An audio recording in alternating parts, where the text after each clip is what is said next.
The next thing that we need to do is to scroll down to the next page, and the paragraph that starts with using a radio, we want to select that paragraph and turn that paragraph into newspaper columns. So I'm going to triple click in here, 1, 2, 3, and to make this to turn it into a 2-column display, I go to page layout. I have in here the option that says columns. Now instead of picking 2 directly from here, I'm gonna go to more columns, and I'm gonna pick 2 from here. But I want to change the spacing, reduce the spacing here to 0.2 so that there's less of a gap in there. And I'm also going to ask for the line in between to be shown. I'm going to click OK, and now I have the text the way I want it. Now notice that it seems like the first line in here is off compared to this line. That's because at the beginning of the paragraph I have that they should add some spacing before the paragraph. If I didn't have that feature turned on, they both would be at the same level. Now right here at the end, I'm gonna hit a couple of enters, and right at the first enter, I'm going to ask Microsoft Word to generate a banner for me. Now to do that, I go to Insert, I go to Shapes, and in Shapes I'm gonna pick a banner. I'm gonna pick the one that says curved up ribbon, and notice that now I have a crosshair. If I click and drag this, I'm able to create the banner where I want it. I'm going to type inside that banner. I'm going to type galaxies and planets. So if I just start typing, it appears right inside the banner. So galaxies and planets.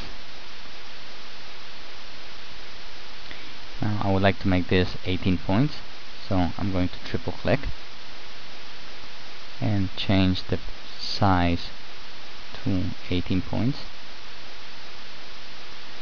Now I'm going to make the banner a little bigger on this side and a little bigger on this side, so that now the title falls in a single line.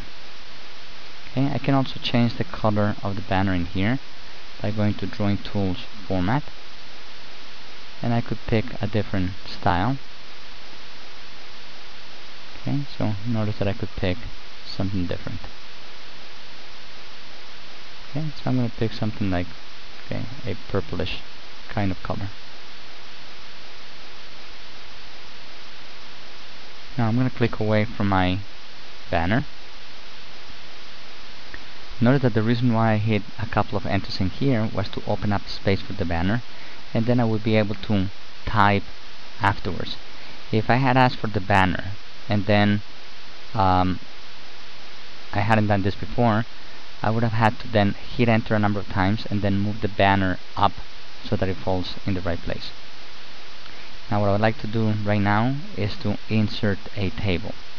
Now to do that, I'm going to go into Insert, Table, and I need a 3 by 3. So I point in here, and as I have 3 by 3 table, I click, and now you'll see that my table looks exactly the way I want it. Now I notice that my banner is still overlapping here, so I'm going to click right here and hit one more enter so that I can move my table down. Now I'm going to click inside my table, and notice that I have Table Tools, Design and Layout. Now if you click at Design, you'll notice that on the right hand side you have an eraser. Now I'm going to need to have the eraser in order to get rid of this line and this line. So click Eraser, and then click this line at the bottom of the eraser, click this line, and now I click Eraser again to get rid of that feature. Now all I have to do is to enter the text in here and then shade this row right here. Now to shade this row, I could do it this way. I could point to the outside of that row, click, then I could go to home.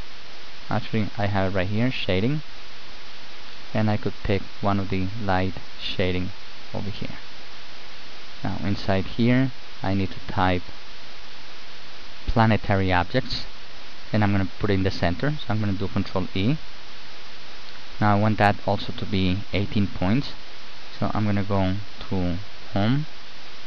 I'm going to ask for 18 points, and now I type planetary objects.